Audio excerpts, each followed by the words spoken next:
All right, Kent Business College apprentices, welcome. Today, we're going to dive into a super practical guide to marketing research. Seriously, forget the dry, boring theory. This is all about what you actually do when things go wrong and how you can be the hero who fixes it.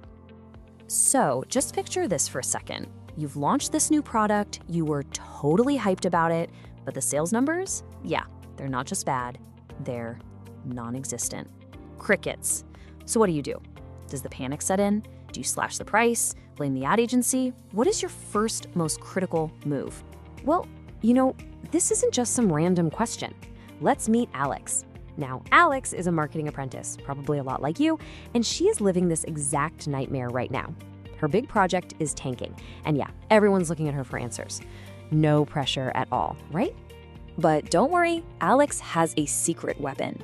And it's not a magic wand, it's something way better. A structured, formal process. Think of it as her secret playbook for turning all that chaos and confusion into crystal clear clarity. And most importantly, a real plan of action. And here it is. This is the map for her mission, the 7 essential steps of marketing research. We're going to define the problem, design the research, collect data, analyze it, draw conclusions, communicate what we found, and then, the big one, implement and monitor. This is our roadmap from figuring out what's actually wrong to making sure the fix we come up with actually works. Let's follow Alex. Okay, first up, and listen, this is the big one. Define the problem. I can't stress this enough. If you get this wrong, if you ask the wrong question, everything that follows, and I mean everything, is a complete and total waste of time. So Alex's first thought is pretty broad. I mean, nobody's buying our socks isn't really a research problem. It's more like a cry for help, right? The real work here is to dig deeper. Is the problem that people don't know about them? Are they too expensive? Do they not glow brightly enough in the dark? See, she has to sharpen this into a focused, answerable question. Okay, so with a much clearer question in mind, it is time to plan the attack. This is step 2, and you've got to get practical here. Who are we actually going to ask? How many people do we need to talk to for these results to mean anything? And of course, the questions every boss is going to ask, how much is this going to cost and when will we have the answer? And this is where Alex has a very relatable moment of panic. Because let's be real, good research isn't always free. You might need survey software or gift cards to get people to participate, or maybe even hire a specialist. You have to think about the costs and the time involved. So, with her plans starting to take shape, Alex now faces a huge choice. What kind of detective tools is she going to use to solve this mystery? And that brings us to the classic marketing showdown, quantitative versus qualitative research. Let's break it down. It's actually pretty simple. Quantitative, or quant, is all about the numbers. It answers how many and what percentage. It's the what. Qualitative, or qual, is about the story behind those numbers. It's about thoughts, feelings. It answers the why. So for example, a quantitative fact could be this. A company like Costa Coffee might find out that 70% of its customers visit at least once a week. That's a hard number. It's the what. It's measurable, it's objective. But see, that number doesn't tell you why the other 30% stay away. For that, you need qualitative insight. A company like ASOS might hear a quote just like this in a focus group. This isn't a number, it's an emotion, a feeling, a whole experience. It's the rich, juicy context that explains the why. And here you can see just how brilliantly these two work together. So HSBC can see the what. 60% of users are trying a new app feature and then never touching it again. That's the quant data. But they need the qual. They need user interviews to find out why it's so confusing. Same with L'Oreal. They can run a survey to find out how many people care about sustainable beauty.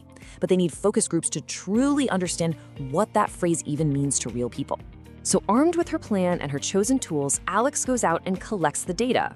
And now we get to the really exciting part.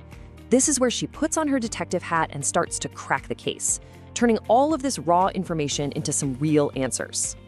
So steps 4 and 5 are analysis and conclusions. Honestly, this is where the magic happens. You're not just reporting numbers from a spreadsheet, you're interpreting what they mean. You're looking for patterns, for those aha moments. You're finding the story that the data is trying to tell you. This is how you find marketing gold.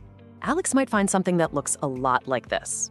A simple chart. But look, it clearly shows this massive spike in user frustration that lines up perfectly with a slow-loading website. Suddenly, it's not just data anymore, is it? It's a smoking gun. The insight is crystal clear. The slow site is absolutely killing the user experience. But finding the smoking gun isn't enough. Not even close. Now comes step 6, communication. Because a brilliant, game-changing insight is totally and completely useless if it just stays buried in a report that nobody reads. You have to sell your findings in a way that is clear, credible, and most importantly, convincing. And this right here, this is a perfect example of how to do it. You state the clear finding. Competitor X is growing faster with students. You back it up with data, 20% faster. And then, this is the key, you tie it directly to a strategic, actionable recommendation. So I propose we do this. See, you're not just presenting a problem, you're proposing a solution. So Alex presents her findings. Her recommendation gets the green light. Her mission was a total success. So let's do a quick debrief and pack our own Marketing Apprentice toolkit with all the key lessons from her journey. And we cannot forget the final crucial step, number 7. Your job isn't done after the big presentation. Now the real work, the real learning begins. You implement the decision, you monitor the results to see if your solution actually worked, and you feed all that new knowledge back into the system. It's a continuous cycle of getting better and better. Okay, let's boil it all down into your personal research cheat sheet. Rule number 1, above all else, define your problem first. Use quant for the what, the hard numbers, and qual for the why, the feelings and context. Always, always, always turn your insights into clear, actionable recommendations. And please remember this, getting feedback from 20 people gives you some interesting stories. Getting feedback from 2,000 people gives you real statistical strength. And that pretty much brings us to the end. But now, the focus shifts to you. Your next challenge, your next big project, it's right around the corner. So with this new playbook in your hand, what's the very first, most critical question you're going to ask?